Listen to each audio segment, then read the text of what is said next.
Welcome, everyone, to this Explainer Masterclass. I am absolutely thrilled to have you here today because, well, we're going to completely flip the script on how you view job hunting.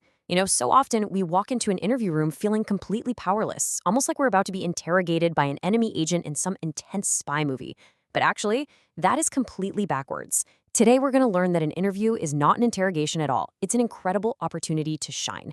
It really is a two-way street where you have the power to exercise a remarkable degree of control over the entire process. And mastering that control, that might just be the single most important factor in landing a job you absolutely love. Okay, let's dive into this. I want you to actually stop for a minute, step back, and ask yourself this Socratic question. Whose interview is it anyway? Well, it's yours. Sure, potential employers are interviewing you, but remember, they're also interviewing other candidates. In today's hectic, fast-paced world, no one has the spare time to interview someone they think is entirely unqualified. Because they are actively spending their precious time on you, you need to step up, take responsibility, and assume control. This is literally your time to be seen as a winner.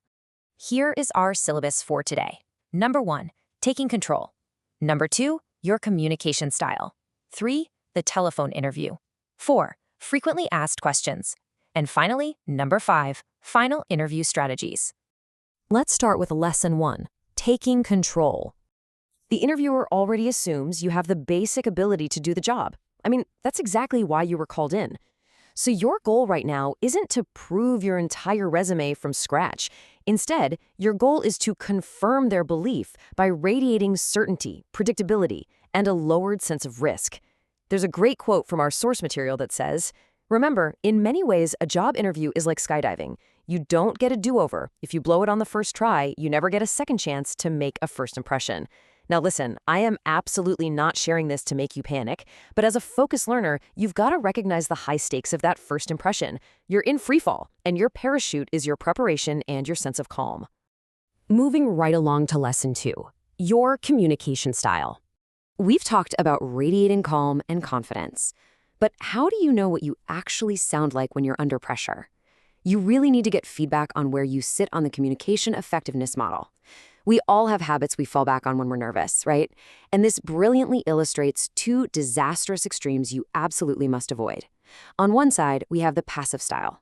If you just sit there silently, waiting for the interviewer to pry every little piece of information out of you, you're signaling non-interest. You basically come across as not good with people. On the complete opposite end is the aggressive style. Listen, being aggressive does not mean taking control. If you charge into a room like a star from a television wrestling show, verbally dominating the conversation so the interviewer can't even get a word in edgewise, well, you're going to be seen as opinionated and incredibly hard to work with. Neither of these extremes will get you hired. So the sweet spot right in the middle is assertiveness. This is your ideal communication zone. Assertiveness really attracts interviewers because it shows a genuine interest in the other person, basic courtesy, and excellent listening skills. You're demonstrating that you are highly capable by radiating a sense of control, competence, calm, and confidence, all without ever crossing that invisible line into aggression. All right, lesson 3, the telephone interview. In our modern world, interview formats have totally expanded. Telephonic interviews usually happen when we are least prepared for them. You know the drill. You just got home, or maybe we're sleeping late and suddenly ring ring, you're on the spot. So the crucial point is this: the recruiter only has your voice to judge you. Really think about that for a second. The interviewer cannot see you nodding in agreement. They can't see your professional posture or your engaging smile.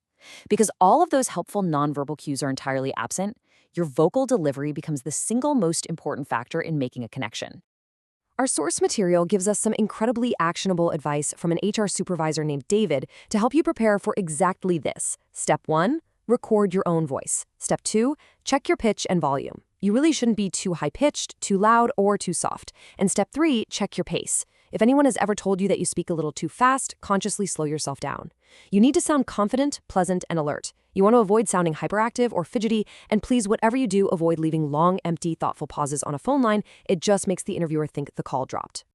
Which brings us to lesson 4, frequently asked questions. Welcome to the core Q&A workshop of our masterclass. If you've ever felt completely overwhelmed by the sheer number of questions an interviewer might throw at you, take a deep breath. While the specific questions seem infinite, they actually fall into just a few predictable basic categories. And once you understand the category, you can formulate the absolute perfect answer. Interviewers structure their evaluations in 3 basic areas: testing your attitudes, judging your past behavior, and evaluating your skills. Let's break down each of these categories one by one so you are never caught off guard again.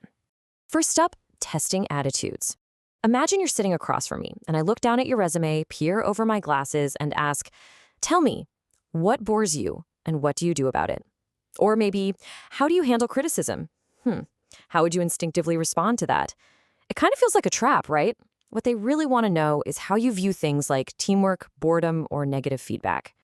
Now, what's really interesting about this strategy is how simple it is to conquer these traps. Don't just give a one-word answer. Give examples to support your beliefs. Talk about exactly why that attitude matters in the workplace. Most importantly, be honest, but stay positive. For example, if you're asked about criticism, you could frame it positively by saying something like, well, if the criticism is constructive, I'm completely okay with it, and I use it to improve. If it feels uncalled for, I might feel a bit down initially, but I know these things happen and I try to find the lesson in it anyway. Boom. You just turned a perceived negative into a massive demonstration of emotional intelligence. Next category, judging past behavior. So tell us, what are your greatest achievements? When an interviewer asks behavioral questions like this, they aren't just making polite small talk. They're operating on the core principle that your past actions are the absolute best predictor of your future workplace behavior. They want to know why you behaved a certain way and what your experiences have actually taught you. Your strategy here is all about precision. Provide a concrete illustration. Don't ramble on and on. Keep the answer small and focused, including only the most critical aspects of the story. You need to know exactly which of your past experiences reflect the specific behavior they are probing for. For instance, let's say you want to prove that you believe in talking through problems to solve them. You might provide a short, concrete example of a time you successfully mediated a dispute during your time on the student council. It's small, it's concrete, and it proves your behavioral trait perfectly. The final core category is evaluating skills, and here is the classic test. What do you know about our company? This isn't just a basic test of your technical abilities. It's really a test of how well you can map your abilities onto their specific needs. This right here is where your preparation strictly meets your execution. To totally ace these skill-based questions, you must relate your skills directly to the job requirements. Have proof ready to go from your CV. You have to know the company and the broader industry inside and out.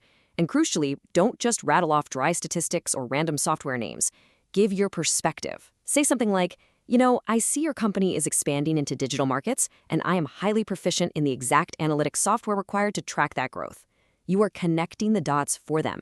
You're showing them exactly how your skills solve their specific problems.